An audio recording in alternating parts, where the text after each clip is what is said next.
Hello guys, good morning. My name is Avnish Kumar Dubey and you are watching in this YouTube channel. तो कल की classes में हमने कुछ tricks को यूज करके प्रॉफिट एंड लॉस को सॉल्व किया था और आज की क्लास में हम उन्हीं ट्रिक्स के मेथड से बाकी सारे जो भी बचे हुए क्वेश्चंस हैं उनको हम सॉल्व करेंगे। और ये क्लास जो है वो किसी भी कॉम्पिटिटिव एग्जाम के लिए बहुत ही इंपॉर्टेंट है, लाइक यूपीएसआई, लेखपाल, यूपी ट्रिपल एससी, एसएससी, हर सारे एग्जाम्स में इस तरह के क्वेश्चंस आते हैं और इस तरह के क्वेश्चंस को करने के अगर ट्रेडिशनल मेथड से जाते हैं तो काफी ज्यादा टाइम लगता है, तो इनको अब शॉर्ट ट्रिक्स के मेथड से हम सॉल्व करेंगे। तो let me remember you the short tricks. पहले मैं आपको पुरानी चीजें याद दिलाता हूँ, उसके बाद से हम इस क्वेश्चन को करेंगे और शॉर्ट ट्रिक्स के मेथड से सॉल्व करेंगे। तो कल हमने आज तक की सारी क्लासेस में स्टार्टिंग से ही बताई है कि वैल्यू किसकी चाहिए किसकी। एक ये चीज आपको याद हमेशा रखनी पड़ेगी कि वैल्यू किसकी है, वैल्यू जो दी हुई है क्वेश्चन में वो किसकी है और वो चाहिए किसकी। अगर आपको ये चीज याद है तो आपको समझ लीजिए कि profit and loss, discount, ratio, time, speed, distance, work and time, work and जो मैनर, देश, कुछ भी कोई भी क्वेश्चन नहीं कर सकता, आप आसानी से सारे क्वेश्चंस को टैकल कर सकते हैं अगर आपको इतना याद है बस कि वैल्यू किसकी चाहिए किसकी। और एक चीज मैंने आपको बताया था कि परसेंटेज को तोड़ते कैसे हैं, तो परसेंटेज को तोड़ने का तरीका आपको बताया था कि अगर 20% लिखा हुआ है तो परसेंटेज हटाते हैं तो नीचे की तरफ 100 आता है, तो 20/100 करेंगे तो हो रहा है 1/5। उसके बाद से नीचे वाली वैल्यू को उठाते हैं, नीचे वाला या तो ऊपर वाला या तो प्रॉफिट एंड लॉस पढ़ रहा हूं तो ऊपर वाला या तो प्रॉफिट होगा या तो लॉस होगा, या तो प्रॉफिट या तो लॉस, ये या तो सीपी होगा या तो एसपी होगा। और अगर मान लिया सीआईएसआई पढ़ रहे होंगे तो ऊपर वाला या तो ब्याज होगा, नीचे वाला क्या होगा या तो मूलधन होगा या तो प्रिंसिपल होगा। तो ये चीजें होती है, इस तरीके से सब सारे चैप्टर्स में अलग अलग चीजें आएगी। बस आपको इतना याद रखना है कि जब इसको तोड़ेंगे, ब्रेक करेंगे परसेंटेज को, तो पहले हमें परसेंटेज देखनी है, परसेंटेज को ब्रेक करना है और उसका प्रॉफिट एंड लॉस ऊपर वाला होगा, नीचे वाले को कॉस्ट प्राइस और सेलिंग प्राइस रहेगा और नीचे वाले से हम स्टार्ट करेंगे क्वेश्चन को। तो चलिए ठीक है, देखते हैं कि इस क्वेश्चन को हम कैसे सॉल्व कर सकते हैं। पहले क्वेश्चन कहता है क्या, पहले इसको पढ़ते हैं, उसके बाद फिर वैल्यू किसकी चाहिए किसकी को यूज करेंगे। तो आपको मैंने एक चीज और बताई थी कि वैल्यू को कभी भी क्वेश्चन में नहीं छोड़ेंगे, हमेशा क्या करेंगे आखिरी में वैल्यू को उठाते हैं, ठीक है, और उसके बाद क्वेश्चन को सॉल्व करते हैं। चलिए पहला क्वेश्चन क्या कह रहा है, Ram sold a product at a 4% profit, if he sold it 360 rupees more than the profit becomes 10%, ठीक है। तो find new selling price and the cost price of the product. Question क्या कह रहा है कि राम इस प्रोडक्ट को 4% प्रॉफिट में बेचता है, अगर वो उसको 360 रुपए ज्यादा में बेचता तो उसको 10% का प्रॉफिट होता, ठीक। तो आपको नया सेलिंग प्राइस बताना है और cost price of the product बताना है, दोनों चीजें आपको बतानी है। सिंपल सा तो क्वेश्चन है, इसको देखिए ट्रिक्स के मेथड से कैसे सॉल्व करते हैं। Let's assume the cost price क्या है, कॉस्ट प्राइस को हम मान लेते हैं, देखिए दो लाइन में क्वेश्चन को सॉल्व करेंगे। कॉस्ट प्राइस को हम मान लेते हैं 100 है, चलो ठीक है। इस तरह क्वेश्चन को दो तरीके से कर सकते हैं, तो परसेंटेज ब्रेक कर सकते हैं या तो इस तरीके से कर सकते हैं। चलो ठीक है, हम इस तरीके से करते हैं, क्वेश्चन की इस तरीके से ज्यादा आसान है, तो ये तरीका देखते हैं। हम मान लेते हैं कॉस्ट प्राइस क्या है उसकी 100 है, ठीक है, 100 है। तो कह रहा है कि Ram sold a product at a 4% profit, if he sold it more 360 rupees more तो प्रॉफिट 10% रहता है, मतलब 4% प्रॉफिट में बेचता है और 360 रुपए ज्यादा में बेचता तो 10% प्रॉफिट रहता है। अच्छा ठीक है, तो इसका 4% प्रॉफिट क्या होगा, 4% प्रॉफिट क्या होगा, सेलिंग प्राइस होगा, ये पुराना सेलिंग प्राइस था, इसमें 360 रुपए ज्यादा में बेचता तो नया सेलिंग प्राइस आता, ठीक है। ये पुराना सेलिंग प्राइस था, कौन सा पुराना वाला, ये 4% है ना, 100 का 4% कैसे निकालते हैं, आपको बताया था कि 100 गुणे 4/100 करेंगे, क्योंकि 100 का 4% का गुणा लिखते हैं, परसेंट को हटाते हैं, 100 लिखते हैं, 100 से कट करते हैं, 100 कटेगा तो ये 4 आएगा, 4 रुपए होगा, ये 4 रुपए जो होगा ये देखिए निकालना पड़ रहा है आपके लिए, नहीं तो मेरे को तो डायरेक्टली लिखना होता, मैं डायरेक्टली लिखूंगा, तो ठीक है। तो ये 100 का 4% 4 रुपए होगा, 4 रुपए हुए, तो कह रहा है कि इफ ही सोल्ड, ये 4% प्रॉफिट में बेचता है, मतलब 100 रुपए कॉस्ट प्राइस था, किसी वस्तु का क्रय मूल्य जितने में खरीदा वो 100 रुपए था और उसको 4% का प्रॉफिट यानी 4 रुपए का प्रॉफिट हुआ, तो उसका विक्रय मूल्य सेलिंग प्राइस कितना रहा होगा, उसका सेलिंग प्राइस रहा होगा 100 + 4 रुपए जोड़ेंगे तभी तो सेलिंग प्राइस आएगा, तो 104 रुपए रहा होगा, तो 104 रुपए से सेलिंग प्राइस यही होगी। चलिए ठीक है, दूसरा कह रहा है कि अगर वो 360 रुपीज ज्यादा में बेचता, अगर वो 360 रुपीज चीज ज्यादा में बेचता तो उसको जो प्रॉफिट होता वो 10% का होता, उसको जो प्रॉफिट होता है वो 10%। अच्छा ठीक है, इसका 10% निकालते हैं तो यही नया सेलिंग प्राइस होगा, क्योंकि इसमें जब 360 रुपए जुटेगा तो 10% का प्रॉफिट होगा। तो ठीक है, तो 10% इसके जरा निकाले देखते हैं कितना होता है। तो 100 का 10% निकालेंगे तो 100 का माने गुणा 10 माने 10% घटाएंगे 100 लिखेंगे तो 10 रुपया आएगा। ठीक है, मतलब 10 रुपए का प्रॉफिट होता है। मतलब अगर 100 रुपए की चीज थी उसको 10 रुपए का प्रॉफिट लेके बेचना होगा तो 110 रुपए होंगे, तो 110 रुपए हो जाते। चलो ठीक है, ये क्या होगा, ये न्यू सेलिंग प्राइस होगा, न्यू सेलिंग प्राइस होगा कि नहीं होगा, होगा ना। ये पुराना सेलिंग प्राइस था, ये नया सेलिंग प्राइस है। तो ये क्वेश्चन कह रहा था कि पहले 4% प्रॉफिट में, बाद में 360 रुपए ज्यादा में बेचते, बाद में 360 रुपए ज्यादा में बेचते तो कितना होता। ये क्वेश्चन के हिसाब से क्या है, क्वेश्चन के हिसाब से 360 रुपए ज्यादा बेचते तो 10% का प्रॉफिट होता, मतलब 100 रुपए की चीज 10 रुपए बिकती। अच्छा ठीक है, क्वेश्चन में वैल्यू क्या है, देखिए क्वेश्चन में अब वैल्यू को पहचानते कैसे। वैल्यू हमेशा क्या होती है, किसी चीज की वैल्यू कब होती है, जब वो चीज कम मात्रा में होती है। तो ठीक है, इस क्वेश्चन में बार बार आप देख रहे हैं कि प्रॉफिट प्रॉफिट प्रॉफिट प्रॉफिट दो तीन बार देखो, तीन ही चीजें हैं, 4 है या तो 10 है या तो 360 है, इसी में से कोई एक वैल्यू होगी। तो आप देख रहे हो परसेंटेज 4% प्रॉफिट 10% प्रॉफिट, एक तरह की दो चीजें आ रही है, ठीक है, या एक तरह की दो चीजें आ रही है और ये अकेले इस तरह का है। तो वैल्यू हमेशा वो होगा क्वेश्चन में जो कम यूज हुआ होगा। तो कम यूज क्या हुआ, रुपए कम यूज हुआ, तो रुपए हमेशा वैल्यू होगी, रुपए हमेशा वैल्यू होगी। हमेशा नहीं कह सकते हैं, लेकिन ये कह सकते हैं कि इस क्वेश्चन में रुपए ही वैल्यू, क्योंकि प्रॉफिट देखो ये 4% यूज हुआ है, ये 10% यूज हुआ है, ये बार बार परसेंट और प्रॉफिट यूज हुआ है, परसेंट और प्रॉफिट यूज हुआ है, ये एक ही बार यूज हुआ है रुपए, तो वैल्यू क्या होगी क्वेश्चन में, रुपए हो गया। ठीक है, अच्छा जी 360 रुपए तो वैल्यू होगी क्वेश्चन, चलो ठीक है। तो कह रहा है 4% प्रॉफिट 104 रुपए, 10% प्रॉफिट 10 रुपए है, सेलिंग प्राइस 110 रुपए कह रहा है। तो अब क्वेश्चन में 104 से 110 जो जा रहा है, क्वेश्चन के हिसाब से वैल्यू कितनी है, 360 है। मतलब पुरानी सेलिंग प्राइस और नई सेलिंग प्राइस का जो अंतर है वो 360 है, क्योंकि पुरानी सेलिंग प्राइस को 360 रुपए ज्यादा में बेचता तो नई सेलिंग प्राइस मिलती, तो 10% का प्रॉफिट होता, मतलब ये सेलिंग प्राइस मिलती। तो इसका मतलब वैल्यू जो क्वेश्चन में है, इसको याद करें, ब्रह्मास्त्र यूज करिए। वैल्यू किसकी चाहिए, किसकी वैल्यू किसकी चाहिए, किसकी। अच्छा जी, तो वैल्यू किसकी है, ये 360 रुपए जो है वैल्यू किसकी, ये वैल्यू है, क्वेश्चन में हमने पहचान लिया। अच्छा ये है किसकी वैल्यू, ये किसकी वैल्यू है, आप सोचिए। कह रहा है कि 360 रुपए ज्यादा में बेचता, पुराने सेलिंग प्राइस में 360 रुपए ज्यादा में बेचता तो 10% का प्रॉफिट होता। इसका मतलब कि इस सेलिंग प्राइस और इस सेलिंग प्राइस में जो डिफरेंस है, मतलब इन दोनों का जो अंतर है, वो जो है इन दोनों का जो डिफरेंस है, जो इन दोनों का अंतर है वो क्या है, वो है 6 रुपए, और यही 6 रुपए 360 रुपए है एक तरीके से। तो ये 360 जो वैल्यू है ये है किसकी, ये एक्चुअल में तो हमारे हिसाब से 304 से 110 मतलब ये 6 की वैल्यू है, और हमको बतानी किसकी है, न्यू सेलिंग प्राइस बताना। तो ये तो पुराना सेलिंग प्राइस है, ये है नया सेलिंग प्राइस, तो लिख दो यहाँ पे न्यू सेलिंग प्राइस। तो न्यू सेलिंग प्राइस क्या है, 110 रुपए है। तो वैल्यू किसकी चाहिए, किसकी चाहिए, किसकी, new selling price. New selling price है कितना, 110 रुपया। सिंपल सा देखिए, एक लाइन में क्वेश्चन सॉल्व हुआ। इसको सॉल्व करेंगे, ये आएगा 60, 6 बार में कटेगा 60 आएगा, और इसको पढ़ेंगे जब इसको कैलकुलेट करेंगे तो 11 छक्के 66 हो जाता है और 2 जीरो बढ़ जाएगा, इतने रुपए होगा new selling price. New selling price, ये बताइए क्या क्या कितना आसान तरीका है इसको सॉल्व करने का। वैल्यू किसकी चाहिए, किसकी, बस याद रखिए। और उसके बाद से क्वेश्चन को देखिए कैसे, पुराना कॉस्ट प्राइस 100 माना, 4% का प्रॉफिट होता 104 होता, 10% का प्रॉफिट 110 होता। ये कह रहा है 360 वैल्यू को पहचाना, वैल्यू को सबसे आखिरी में छेड़ेंगे, वैल्यू पहचानी 360 रुपए, क्योंकि ये सबसे कम बार यूज हुआ है, प्रॉफिट और परसेंट ये सब बार बार यूज हुआ, तो ये सब वैल्यू नहीं हो सकती, ये वैल्यू होगी। ठीक है, तो ये वैल्यू किसकी है, 104 से 110 का जो एक्चुअल मान है, जो 6 रुपए का अंतर, ये उसकी वैल्यू है।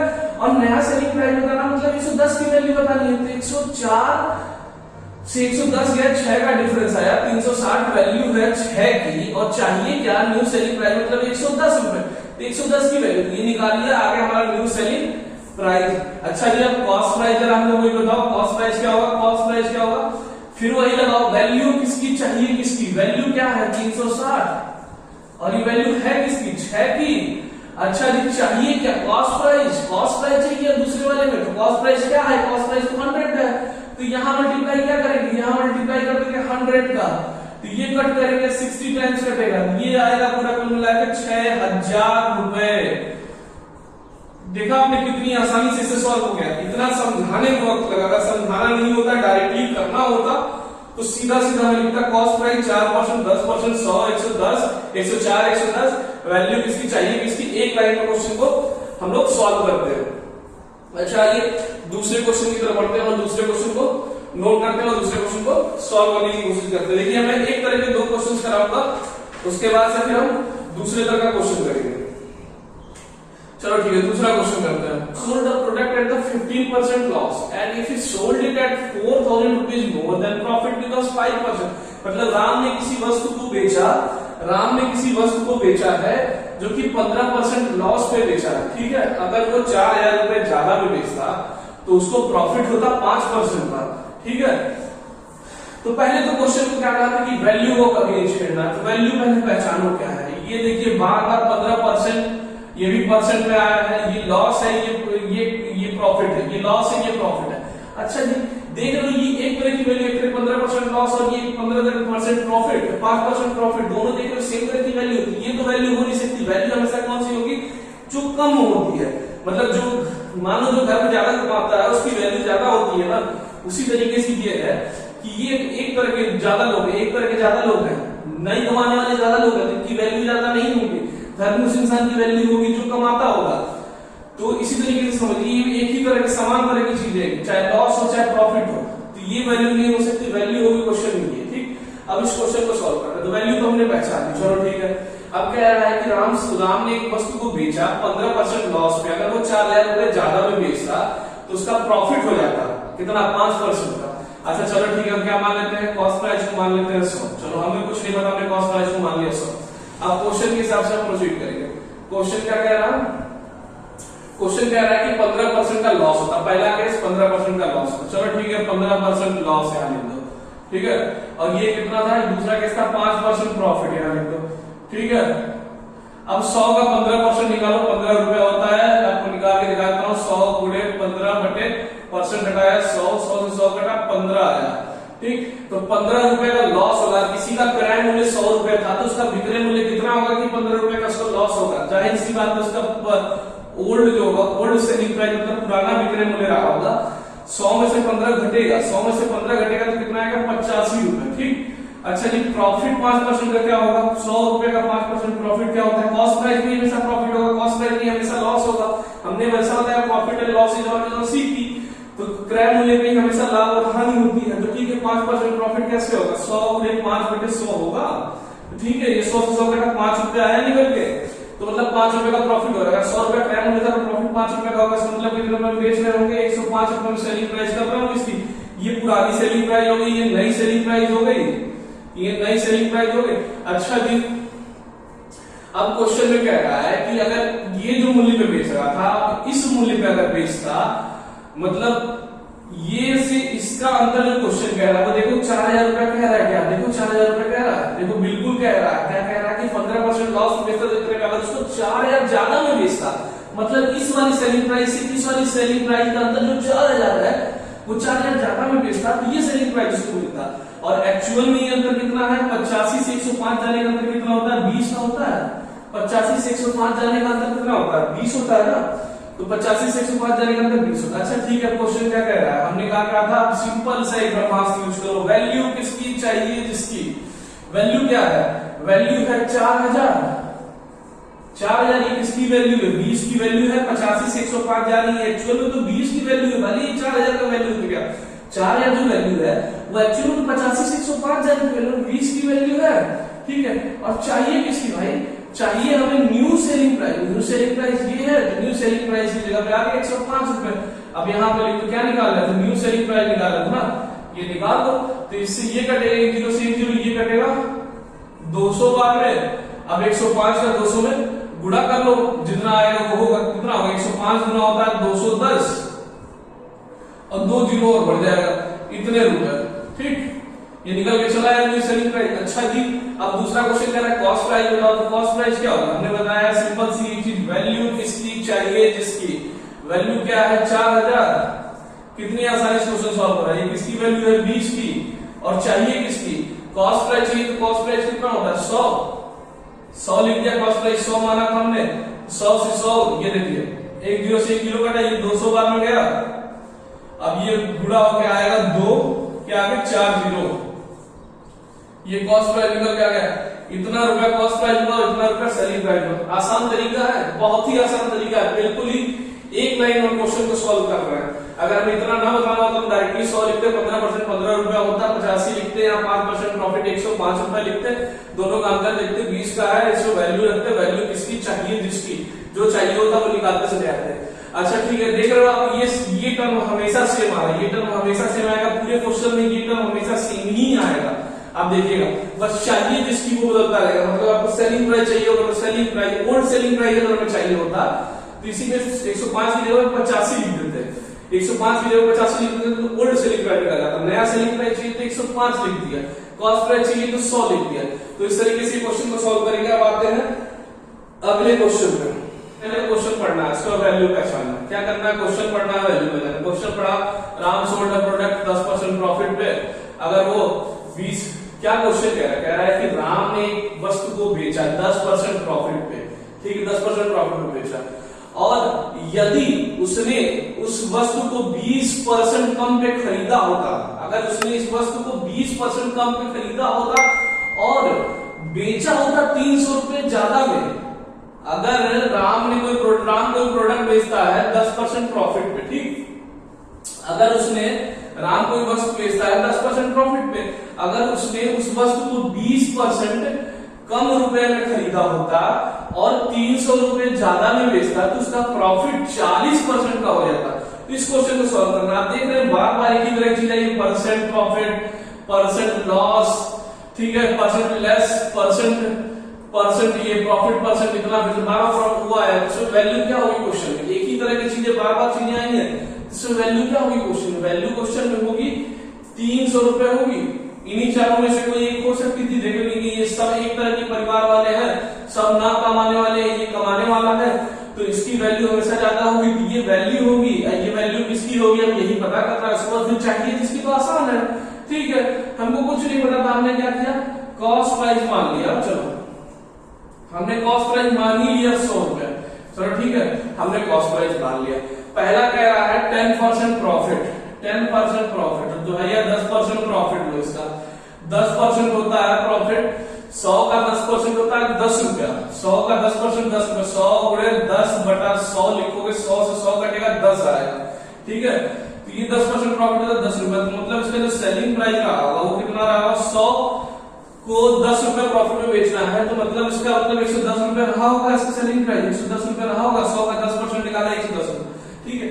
अब कह रहा है फिर अगला स्टेटमेंट क्या करेंगे, if he purchased it 20% less, मतलब ये तो सब कॉस्ट प्राइस था ही, लेकिन अगर अगले जो ट्रांजेक्शन कर रहा है उस केस में, अगला जो ट्रांजेक्शन कर रहा है उस केस में अगर इसको ये 20% का में खरीदा होता, अगर पुराना 100 रुपया था तो इसका 20% 20 रुपया होगा, क्योंकि 100 का 20% निकालना बताया था, 100 गुणे 20/100। अगर नहीं भी देखेगा, नहीं निकालना आपको किसी का परसेंट, तो मेरी क्लास जाके देखिएगा दूसरी class how to calculate the percentage, तो वो उसमें वो दिख जाएगा कैसे परसेंट निकालना है। 100 का 20% निकालना होगा तो 100 गुणे 20/100 करेंगे 20 रुपए आएगा।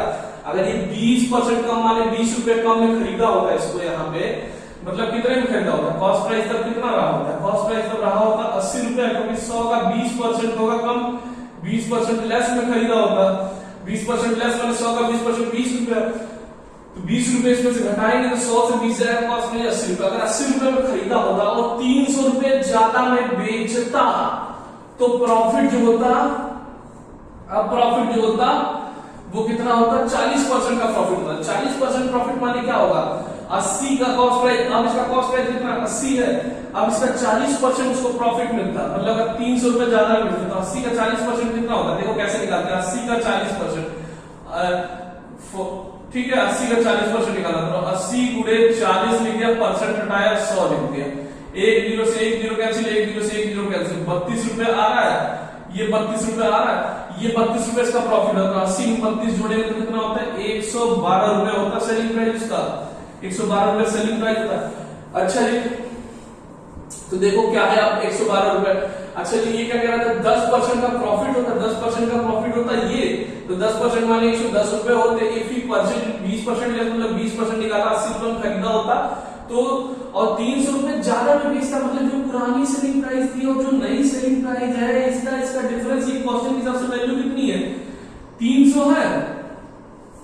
अच्छा जी, और ये एक्चुअल में वैल्यू कितनी है, एक्चुअल में 110 से 112 जाएंगे तो 2 रुपए ही बढ़ रहा है, एक्चुअल में तो ये 2 रुपया है, ठीक, तो ये हो रहा है, ये 2 रुपया है एक्चुअल में, 100 से 112 जाने में 2 रुपया होगा, और ये नई सेलिंग प्राइस है, तो इन दोनों सेलिंग प्राइस का अंतर 300 रुपया हो रहा है, क्योंकि बोल रहा है कि अगर पुरानी सेलिंग प्राइस 110 रुपए थी और 300 रुपए ज्यादा में बेचता तो 112 होता, 40% का प्रॉफिट होता, ठीक है, 40% का प्रॉफिट होता, तो ये 112 रुपए। और आप क्वेश्चन देखो, वैल्यू किसकी, अब आ गया ब्रह्मास्त्र लगाने का टाइम, वैल्यू किसकी चाहिए, किसकी, हमको निकालना क्या है, हमको निकालना है कॉस्ट प्राइस, ठीक है, कॉस्ट प्राइस यहां लिख दिया, कॉस्ट प्राइस वैल्यू क्या, वैल्यू क्या 300, 300 लिख दिया, ये किसकी वैल्यू 110 से 112 जाने की 2 की वैल्यू, ठीक, और चाहिए क्या कॉस्ट प्राइस, तो कॉस्ट प्राइस ये नया वाला कॉस्ट प्राइस है, ये पुराना वाला कॉस्ट प्राइस, तो ये वाला कॉस्ट प्राइस आपको बताना है, पुराना वाला, कुछ भी नहीं लिखा है क्वेश्चन में, अगर लिखा होता tell me the new cost price, then you should go with the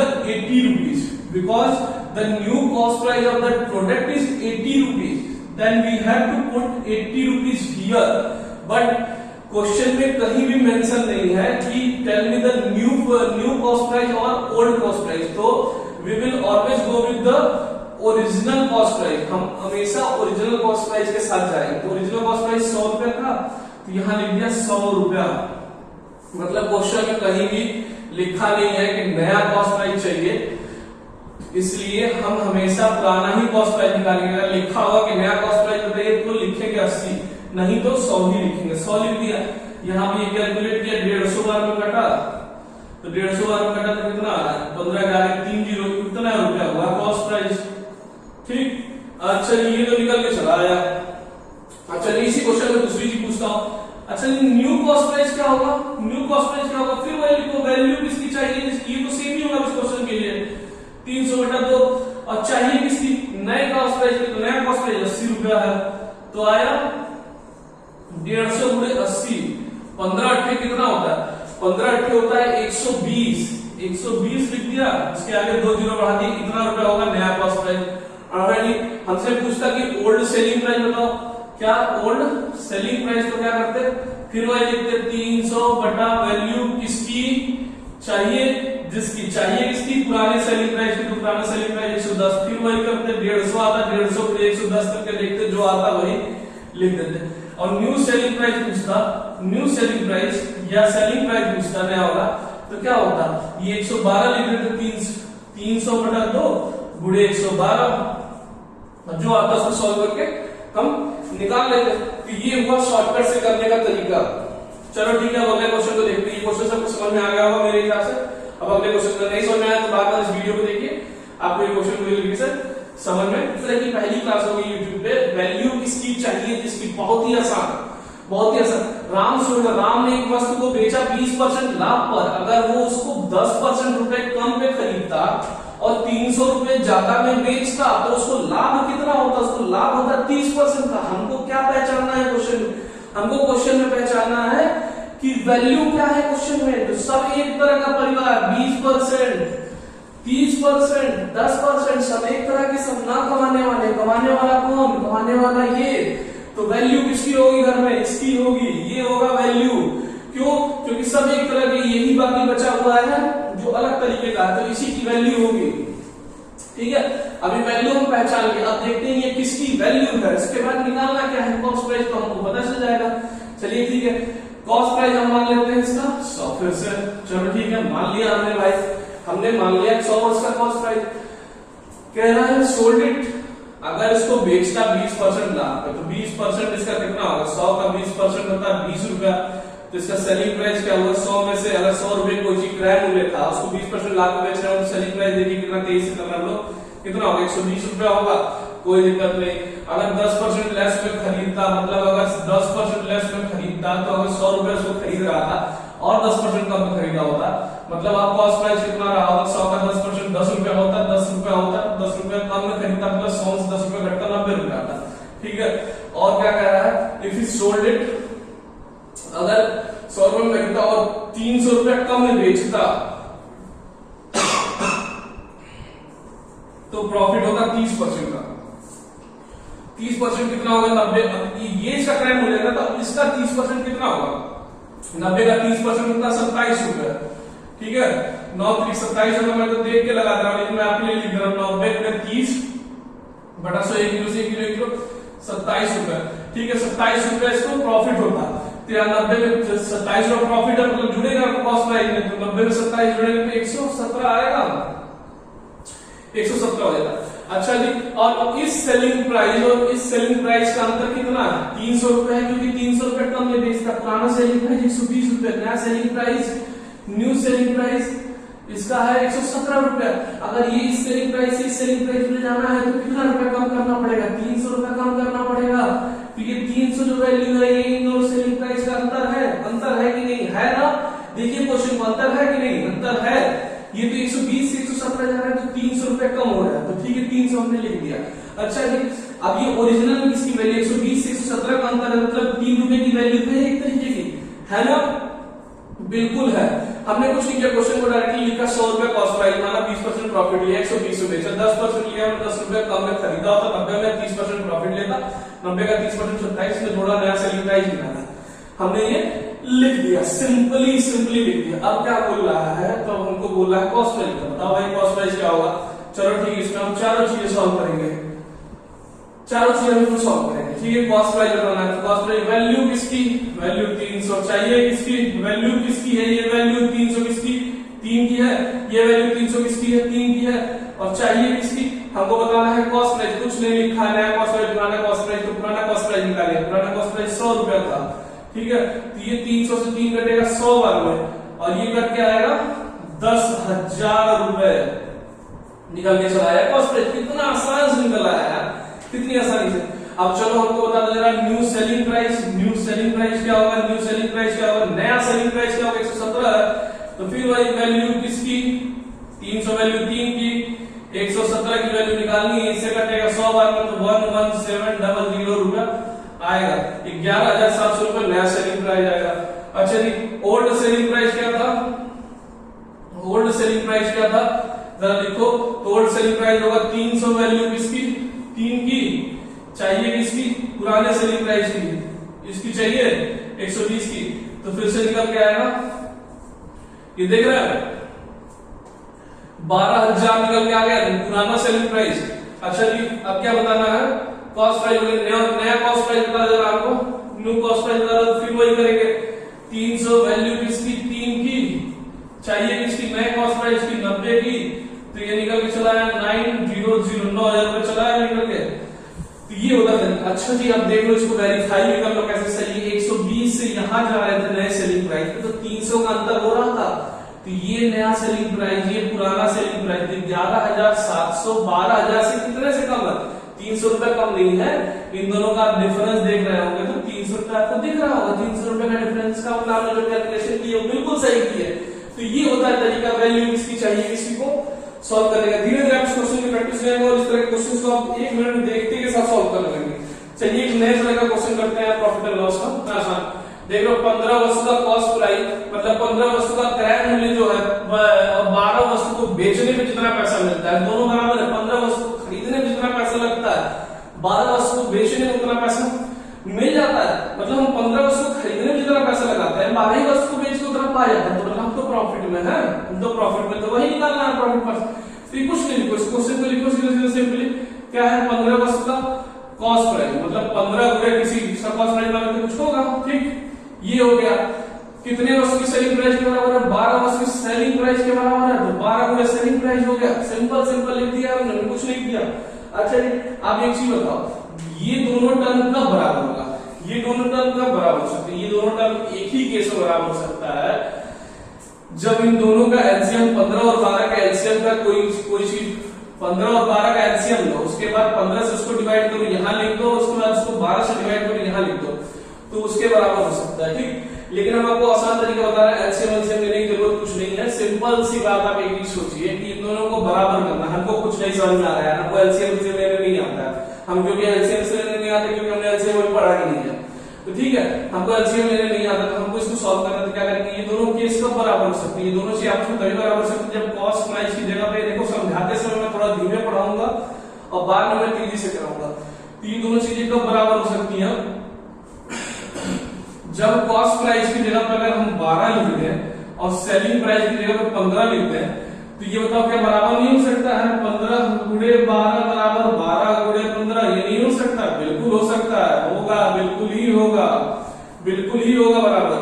तो ये चीज को लिख सकते हैं आसानी से। अच्छा, तो ये 12 किसकी जगह पर आया, कॉस्ट प्राइस की, तो मतलब क्या है, एक चीज दिमाग में बैठाने के लिए मैं एक लाइन लिख रहा हूं, क्या मतलब 12 रुपए में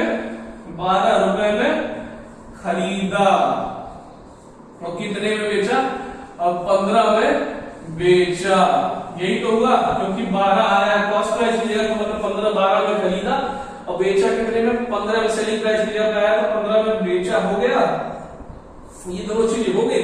अब क्या है, 12 में खरीदा 15 में बेचा, तो भाई सीधा सीधा दिख रहा है, 12 में खरीद के 15 में बेच रहे तो कितने का लाभ हो रहा है, 3 रुपए का लाभ हो रहा है। हमको क्या बताना, लाभ परसेंट, लाभ परसेंट क्या होता है, लाभ बड़े कॉस्ट प्राइस मतलब क्रय मूल्य, जितने खरीदा होता है मल्टीप्लाई करने के परसेंट लाभ, परसेंट हानि जो होती है वो अक्सर कॉस्ट प्राइस पे होती है। तो 12 में खरीदा 15 में बेचा, यार लाभ बताओ ना कितना हुआ, 3 हुआ, कॉस्ट प्राइस कितना हुआ, 15 में खरीदा अगर कॉस्ट प्राइस तो 12 हो गया, 12 में खरीदा तो कॉस्ट प्राइस तो 12 हो गया, ठीक, मल्टीप्लाइड में 100 करो, 3 से ये कटेगा 4 बार, ये कटेगा 25 बार, 25% निकल चला है। ये एक लाइन में क्वेश्चन को सॉल्व किया, इसको हमने एक्स मान के कैसे किया था, एक एक वस्तु का निकाला था, उसके बाद फिर उसको सॉल्व किया था, तब जाके हमने उसको सॉल्व किया था। तब ये देखिए एक लाइन में सॉल्व करने का तरीका किस तरीके से, कितनी आसानी से हमने एक लाइन में इसको सॉल्व कर दिया। चलिए ठीक है, दूसरे क्वेश्चन देखते हैं। क्वेश्चन है 24 वस्तु को बेचने पर 6 वस्तु के मूल्य के बराबर की हानि होती है, 6 वस्तु के सेलिंग प्राइस के बराबर की हानि होती है। अच्छा जी, लॉस क्या होता है हमेशा, लॉस होता है हमेशा cost price minus selling price. अच्छा जी, ये बताओ हम लॉस बोल रहे हैं 6 वस्तु के सेलिंग प्राइस के बराबर, तो मतलब हम 24 वस्तु को खरीदे होंगे, 24 वस्तु को बेचे होंगे, फिर उसके बाद हम लिखे होंगे क्या, अगर हम 24 वस्तु खरीदे होंगे और 24 वस्तु को बेचे होंगे तभी तो हम कैलकुलेट करेंगे लाभ और हानि। ऐसे कैसे कैलकुलेट करेंगे, 24 वस्तु खरीदे थे 10 वस्तु बेचेंगे तो नहीं खरीद सकते, हम नहीं कैलकुलेट कर सकते। 24 वस्तु को खरीदे होंगे, 24 वस्तु को बेचे होंगे, उसके बाद हम बताए होंगे कि भाई हमको जो 6 वस्तु जितने को में बेचे हैं उतने रुपए का लॉस हुआ है।